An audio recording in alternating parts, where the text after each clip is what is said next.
박수로 맞이하겠습니다. 데이터로 보는 출판 비즈니스 인사이트라고 또 새로운 주제로 얘기해 주실 것 같습니다. 네, 반갑습니다. 대표님 잘 부탁드리겠습니다. 시간은 15분. 시간 있네요. 저기 타이머 저도 따로 했었는데 끄고. 약간 유효 시간은 있습니다. 네. 그래도 최대한 빨리 맞춰보겠습니다. 예. 그 아이적스라는 회사는 데이터 플랫폼하고 굉장히 방대한 양의 소비자 행태 데이터를 갖고 있는 회사고요. 이런 데이터를 가지고 기업들이 시장과 소비자 그리고 경쟁사를 이해할 수 있도록 도와드리는 그런 서비스를 하고 있는 회사입니다. 간단히 저에 대해서 말씀을 드리면 저는 뭐 출판업계 지분은 없습니다만 그래도 여기 뭐 책 몇 권 하고 이렇게 해서 출판에 요만큼은 기여하고 있는 사람입니다. 사실은 요 노란 책이 8월 달에 나왔던 책인데 8월 말에 나왔던 책인데 오늘 아침에 3세 들어갔다는 소식을 들어서 조금은 제가 기여를 하고 있지 않나 싶은데 축하드립니다. 감사합니다. 아무튼 저는 광고인으로서 계속 살아왔는데 광고를 하다 보니까 디지털이 중요해지고 그래서 디지털에 더 깊이 들어갔고 또 디지털 관련된 그 마케팅을 하다 보니까 데이터가 또 중요해졌어요. 그래서 또 데이터를 다루기 시작을 하고 그래서 지금까지 와서 지금 여러분들 앞에서 제가 감히 데이터에 대한 내용을 얘기하고 있습니다. 이 토마스 데이븐포르트라는 그 미국의 굉장히 유명한 그 경영 전략 컨설턴트인데요. 이분이 이런 얘기를 했습니다. 모든 기업은 앞으로 빅데이터를 보유하게 될 것이며 모든 기업은 결국 데이터 비즈니스를 하게 될 것이다. 결국엔 출판업도 데이터 비즈니스가 될 수밖에 없다는 얘기와 뭐 연결이 되겠죠. 그만큼 데이터가 중요해진 상황이고요. 근데 이제 제가 컨설팅을 하면서 많은 기업들을 만나고 다닙니다. 실무자도 만나고 경영진들도 만나고 하는데 대부분 데이터에 대해서 이제 묻고 얘기를 하면서 데이터에서 어떤 생각을 갖고 있나라고 듣다 보면 대부분은 이렇게 생각합니다. 뭔가 복잡하고 숫자로 되어 있고 나하고 상관이 없는 것 같은 느낌들을 굉장히 많이 받으세요. 근데 이거는 사실은 굉장히 뭐랄까 우리 마음속에 어떤 편견이라고 저는 생각을 합니다. 제가 책을 썼던 이유도 이런 편견을 좀 줄여보고자 썼던 거고요.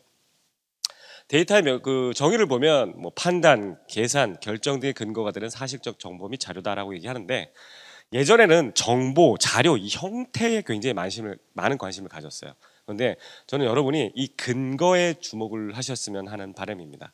데이터는 결국엔 의사결정에 명확한 근거를 제공해 주기 때문입니다. 우리가 그래서 그 근거를 얻기 위해서 시장과 소비자를 이해하려고 되게 다양한 방식의 노력들을 해왔어요. 뭐 소비자 정량 조사를 하고 또 정성 조사를 하고 그런데 그런 방법들이 과연 우리한테 시장과 소비자에 대한 진실을 알려주었었느냐라고 생각하면 우리가 좀 약간 의심을 해볼 필요가 있다는 거죠. 여기 빨간 점이 뭔지 아십니까? 저 사람 미쳤나 그럴 거예요. 이거 가지고 뭐 빨간 점 말고 뭐라고 생각하실 텐데 이 빨간 점은 이 어떤 이미지의 대표성을 갖고 있는 표본입니다. 그런데 이것만 가지고 여러분들 뭔지 모르시겠죠? 그러면 요거의 표본 수를 조금 늘려보겠습니다. 뭔지 아시겠습니까? 어렴풋이 뭘까? 근데 잘 모르시겠죠? 표본 수를 더 늘려보겠습니다. 자, 귀여운 리트리버 댕댕이 인절미 10마리가 딱 저러고 있는데 표본을 뽑았는데 하필 저 가운데 있는 녀석 혓바닥이었어요. 자, 그러면 우리는 그 표본을 통해서 과연 이 시장, 이 사진을 이해하고 있었던 걸까요? 그만큼 우리가 기존의 조사 방법이라는 것들이 이 통계적인 어떤 그 조사 방법론에 의지를 했지만 그 신뢰도나 타당도에 의지를 했지만 사실 그게 시장의 진실과는 거리가 먼 경우도 굉장히 많습니다. 그리고 뭐 여론조사나 이런 설문조사의 3분의 1은 정답을 맞추지 못한다는 얘기가 있어요. 연구조사가 있어요. 그래서 우리가 그냥 기존의 방법에 너무 맹신하면 안 된다. 그래서 데이터가 더 중요해졌다라는 말씀을 드리고 싶고요. 자, 결국엔 데이터가 없으면 우리의 소비자는 그냥 무명의 소비자 하나. 그런데 거기에 데이터가 좀 더 들어가서 이 사람 남성이야, 뭐 나이가 몇 살이야. 그러면 조금 더 이제 형상화 되겠죠. 그다음에 이 사람은 어떠한 페르소나를 갖고 있고 어떤 조건을 갖고 있어. 그럼 우리가 좀 더 정확하게 그려지겠죠. 그리고 여러분들 앞에서 이렇게 강연을 하고 있는 백승욱이라는 사람을 인지하게 된 순간 오른쪽에 명확한 그 사람에 대해서 명확한 정보를 여러분들이 갖게 되는 겁니다. 이만큼 우리가 더 많은 데이터를 갖기 시작하면서 우리는 소비자를 더 깊이 있게 이해할 수 있게 되는 거죠. 그래서 이제는 좀 전에 우리 그 장중호 교수님께서 너무 감사한 게 저희 회사가 사스형 CDP를 제공하는 회사거든요. 지금 굉장히 잘 나가고 있고 예스24에서는 저희 CDP를 전체를 다 도입해서 개인화 마케팅까지 지금 하고 계세요. 근데 그 개념을 너무 잘 설명해 주셔서 제 강의 시간이 짧아질 수 있을 것 같습니다. 아무튼 그렇게 그 CDP가 중요한 이유는 결국엔 이 고객의 모든 여정이 이제는 다 기록되고 다 데이터로 남는 시대가 됐습니다. 근데 그걸 우리가 그렇게 많은 데이터를 놓치고 있어요. 근데 이걸 하나하나 오디언스 관점에서 엮어서 보면 우리는 마케팅적으로 정말 많은 걸 할 수가 있거든요. 그래서 그런 관점에서 우리가 이 고객 여정의 모든 데이터를 바라봐야 한다는 말씀드리고요. 그러기 위해서 이제 데이터가 그럼 어떤 데이터가 있어라는데 좀 개념적인 얘기지만 제일 중요한 건 퍼스트 파티 데이터와 서드 파티 데이터입니다. 퍼스트 파티 데이터는 여러분들이 하는 비즈니스의 고객 데이터, 우리 바운더리 안에 들어와 있는 고객들의 개인정보까지 포함된 데이터를 퍼스트 파티 데이터라고 하고요. 그다음에 이거에서 명시적인 고객의 동의를 얻어낸, 사용 동의를 얻어낸 걸 제로 파티 데이터. 그리고 계열사나 내지는 믿을 만한 파트너를 통해서 서로 퍼스트 파티 데이터를 공유하는 것을 세컨드 파티 데이터라고 하고요. 서드 파티 데이터는 저희 같은 회사가 제공하는 비식별 데이터. 누군지는 인지할 수 없지만 굉장히 방대한 양의 소비자 행태 데이터를 제공하는 걸 보통 서드 파티 데이터라고 합니다. 이 개념들은 꼭 알고 계셔야 할 것 같아서 제가 잠깐 정리를 했고요. 이걸 개념적으로 설명해 볼게요. 철수랑 영희랑 썸을 타고 있어요. 그래서 철수는 영희에 대해서 더 많은 것을 알아갑니다. 그러면 그거는 퍼스트 파티 데이터인 거예요. 그런데 어디선가 들었는데 길동이라는 친구하고도 약간 관심이 있다고 그래요. 근데 저는 길동이라는 친구는 잘은 모르는데 영희의 속마음을 모르겠어요. 길동이에 대한. 이거는 퍼스트 파티의 영역이 아니에요. 이거는 내 퍼스트 파티의 고객이지만 이 사람의 밖에서의 활동은 내가 알 수 없기 때문에 그건 서드 파티의 영역으로 되는 겁니다. 그래서 내가 답답해서 소개를 해준 수키한테 물어봅니다. 얘 혹시 무슨 일이 있어? 라고 물어봤을 때 영희가 뭐 힌트를 줄 수는 있겠죠. 이거는 서드 파티의 정보를 모아서 주는 거예요. 이것처럼 뭐 좀 약간 무리수를 둔 걸 수도 있겠지만 내가 확보할 수 있는 내 직접 고객의 어떤 정보와 그 고객이 밖에서 어떤 벌이는 활동의 정보, 이거는 명확하게 구분이 될 수가 있고요. 그 다음에 오른쪽 아래 보시면 좀 뭐 여러 가지 또 새로운 어떤 썸 탈 수 있는 여자친구의 후보군이 있다. 그것 다 서드 파티입니다. 그래서 이런 식으로 좀 개념을 좀 쉽게 설명해 드리려고 좀 노력을 해봤고요. 이거를 좀 이제 개념적으로 정리를 하면 퍼스트 파티 데이터는 기업이 가지고 있는 고객 데이터로서 우리 고객에 대해서 굉장히 깊이 있게 알 수 있는 그런 정보들, 데이터들을 갖고 가게 되는 거죠. 서드 파티 데이터에서는 우리 고객이 밖에서 뭘 하는지를 알 수 있을 뿐만 아니라 경쟁사의 고객이 어떤 활동을 하는지, 그리고 그 카테고리, 우리 고객도 아니지만 그 카테고리에서 굉장히 열심히 활동하는 사람들이 누군지 이런 정보들을 얻을 수가 있어요. 그걸 가지고 마케팅의 어떤 전략의 기본 인사이트를 얻어내기도 하거니와 실제로 실행할 때 그런 사람들을 우리가 오디언스로 추출해서 실제 미디어 집행할 때까지도 활용할 수가 있는 상황입니다.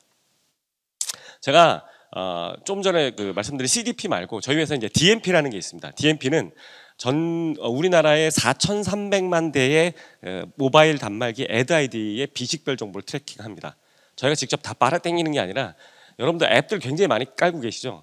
그 앱들로부터 저희 제휴되는 어떤 앱들 채널로부터 조각 정보를 저희한테 계속 이제 자동으로 전송을 해요. 행태 정보를. 그럼 저희는 AI가 그 애드 아이디의 그 행태 정보를 다 입수를 해요. 그래서 아까 제가 그 4단계의 제 모습까지 보여드린 그 사진처럼 그 사람을 추정하게 됩니다. 근데 그 사람이 누군지는 몰라요. 이렇게 해서 이 단말기의 소유자가 어떠한 관심사를 가지고 어떠한 행태를 하는 사람, 어떤 연령대의 어떤 사람인가를 저희는 추정을 하는데 그 정확도는 굉장히 높습니다. 93%가 넘어요. 정확도가. 그걸로 봤을 때 제가 이제 그 출판 시장에 저희 DMP에서 출판 시장의 인사이트를 좀 뽑아봤습니다. 일단은 어떤 그 메이저 앱을 선정해야 되기 때문에 제가 그냥 떠오른 대로 그냥 교보문고를 기준으로 경쟁사 앱들하고 묶어서 한번 봤어요. 요거는 교보문고뿐만이 아니라 교보문고를 앱으로 프로젝트를 설정했을 때 도서 및 참고 자료 그리고 도서 전자 도서 카테고리에 대한 내용인데요. 왼쪽 표를 보시면 일단 남녀 비율입니다. 전반적으로 남성들보다 여성들이 책을 더 많이 읽으시는 것 같고요. 오른쪽 연령대를 보면 30대 참 책 안 읽어요. 20대와 40대가 제일 일단 많이 읽는 걸로 나왔습니다. 뭐 30대가 잘 안 읽는 건 실무적으로 굉장히 힘들고 삶이 바빠서 그럴 수도 있겠지만 현재 서드 파티 데이터 상으로는 그렇게 볼 수가 있고요. 이건 판매량 데이터와는 상관이 없습니다. 어떤 그 도서 출판과 관련된 앱을 사용하는 흔적, 행동 데이터를 바탕으로 추정한 겁니다. 그리고 도서 전자도서 부문의 앱 사용자 순이에요. 1등이 이제 그 사용자, 활성화된 사용자가 예스24, 그다음에 리디, 뭐 알라딘 이런 순으로 나와 있습니다. 이건 저희 이제 모바일 인덱스 인사이트라는 그 이 행태 데이터 기준이고요. 그다음에 이거는 이제 그 순위의 변동인데 사실 이건 지난달에는 뭐 이렇게 여기 뭐 플링이라는 것과 문 리더라는 게 새로 등장해서 이렇게 약간 플럭추에이션이 있었는데 거의 사실 상위에 따른 변동이 거의 없더라고요. 이번 달 데이터도 제가 들여다봤는데 고착화돼 있고 그다음에 연령별은 좀 차이가 있습니다. 10대, 20대가 1등이 리디고 나머지 이제 3, 40대, 50대, 60대까지 예스24가 1등을 하고 있네요. 그리고 2위권에는 거의 전 연령대에서 알라딘이 선전을 하고 계시고 그 밑으로 가면 좀 왔다 갔다 합니다. 연령대별로. 이런 트렌드들을 이제 우리가 이제 볼 수 있습니다. 이걸 기간별로 전월 대비로 볼 수도 있고 뭐 3개월 특정 기간으로도 볼 수가 있습니다. 그리고 그 교보문고 앱 이용자를 기준으로 그 앱을 이용하는 사람의 페르소나 어떤 성향을 갖고 있느냐 저희 4,300만 DMP의 데이터를 기준으로 봤을 때 교보문고 앱 이용자는 그 중에 31%는 도서 웹툰을 구독하는 서비스 애용자로 나와 있습니다. 이런 것처럼 기존에 만들어 있는 이런 페르소나를 가지고 우리 앱을 이용하는 사람이 어떤 특성을 갖고 있는지를 알 수 있어요. 재미난 건 뭐 여기 식료품점 수요포 이런 것도 있죠.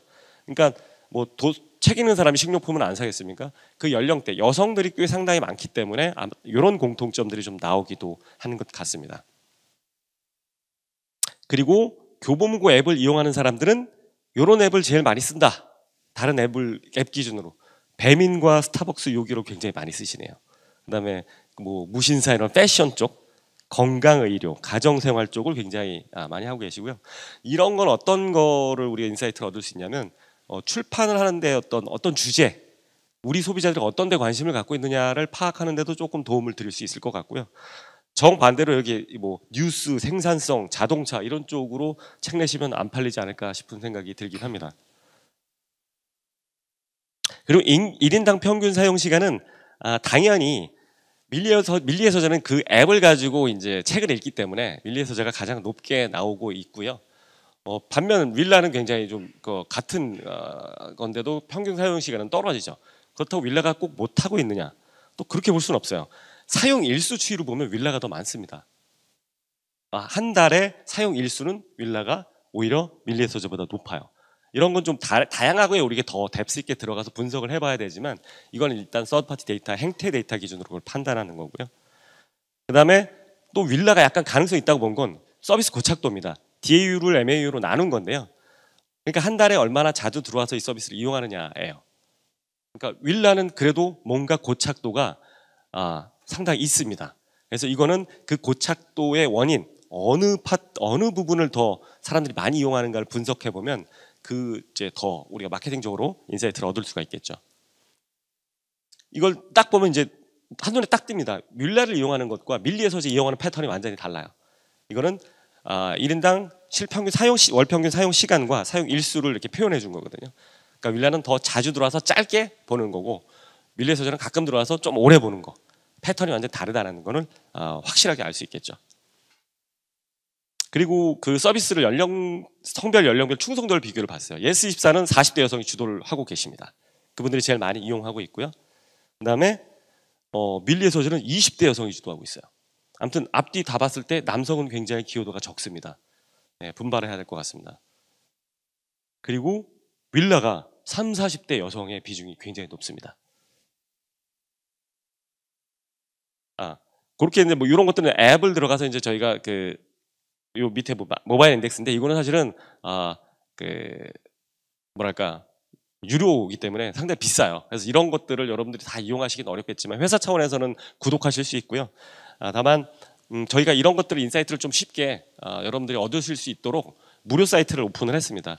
여기는 기간을 완전히 열어두진 않았어요. 단기간이지만 여러분들이 앱 기준으로 소비자와 관련된 37가지 지표를 무료로 보여드릴 수 있어요. 그래서 이거는 뭐 절대로 돈을 요청하거나 가입 뭐 이렇게 어떤 그 넥스트 프로세스를 강요하지 않습니다. 여러분들 방문하셔서 한번 무료로 회원가입만 하시면 다양한 것들을 비교해 검색해 보실 수 있으니까 참고하셨으면 좋겠고요. 저 QR은 다 찍으셨나요? 넘어가겠습니다. 시간이 다 돼서. 예, 이제 마무리하겠습니다. 지금 우리나라가 전반적으로 퍼포먼스 마케팅이 너무 지금 막 과열이 되어 있어요. 근데 퍼포먼스 마케팅의 가장 큰 문제점은 라스트 퍼널, 그냥 광고 효율에 너무 매몰이 돼서 도대체 누가 들어왔는지, 그 사람들이 정말 우리가 원하는 독자들인지를 알 수가 없어요. 그냥 효율만, 숫자만 남아있거든요. 그래서 그 숫자만 개선하는 작업에 정말 천문학적인 돈이 쏟아 부여지고 있는데, 거기선 정말 올게닉하게 이미 살려고 했던 사람들까지도 거기 효율이 포함되어 있어요. 예를 들면 고깃집에 내가 고기를 먹으러 들어가는데 들어오는 사람들한테 전단을 나눠줘요. 그럼 이 사람들은 당연히 먹으러 들어온 사람들인데 전환될 거잖아요. 이런 사람들까지 전환시켰다라고 막 전단의 효율이 좋다라고 얘기하는 게 오늘날의 퍼포먼스 마케팅입니다. 이제 데이터를 활용하는 관점은 그렇게 라스트 퍼널에서 그냥 전환만 신경 쓰는 로아스만 신경 쓰는 게 아니라 그 데이터가 선순환돼서 전략을 수립하고 실행안을 만들고 또 실행해서 그 결과를 계속 선순환시키는 모든 과정에 이용이 되어야 하고요. 그 안젤라 아렌트라는 분은 정말 전통적인 그 버버리란 브랜드를 성공적으로 디지털 전환시켰던 분이고요. 그 이후에 애플의 소비자 유통 담당 부사장으로 가셨는데 이런 말씀을 하셨습니다. 소비자 데이터는 앞으로 가장 큰 차별화 요소가 될 것이다. 그리고 누구든 방대한 데이터로부터 인사이트를 풀어내고 이를 전략적으로 활용하는 쪽이 승리할 것이다. 저는 너무 공감하고요. 이제는 데이터를 보지 않으면 사실 시장과 소비자 경쟁사를 이해할 수가 없습니다. 그래서 여러분들도 저 역시 뭐 출판 시장에 인사이트가 있고 뭐 경험 있는 사람은 아니지만 여러분 어떠한 영역에 있던 간에 이 시장과 소비자 경쟁사 인사이트는 데이터를 통해서 여러분들이 얻고 또 아까 말씀드린 것처럼 정말 의사결정의 근거로서 활용하시기를 당부드리면서 오늘 제 강연을 마치도록 하겠습니다. 감사합니다.